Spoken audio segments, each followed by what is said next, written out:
इकडे बिर्याणी करायची होती, त्यासाठी मटण कापून धुवून घेतलं स्वच्छ. नंतर त्याच्यामध्ये टाकले हळद, नंतर मीठ टाकून घेतलं.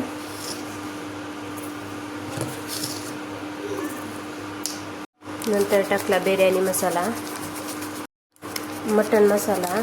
त्यानंतर घरी बनवलेला मसाला टाकला थोडासा. नंतर कांदा लसूण, नंतर दही टाकून घेतलं त्यामध्ये.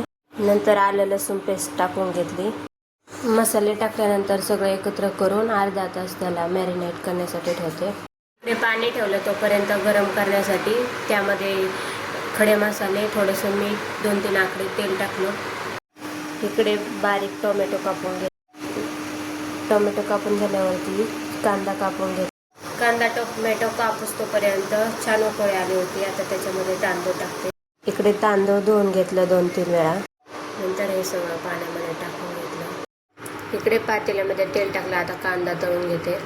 तांदूळ शिजलं होतं तोपर्यंत कांदा तळून घेतल्यानंतर कुकरमध्ये मटण टाकलं शिजण्यासाठी.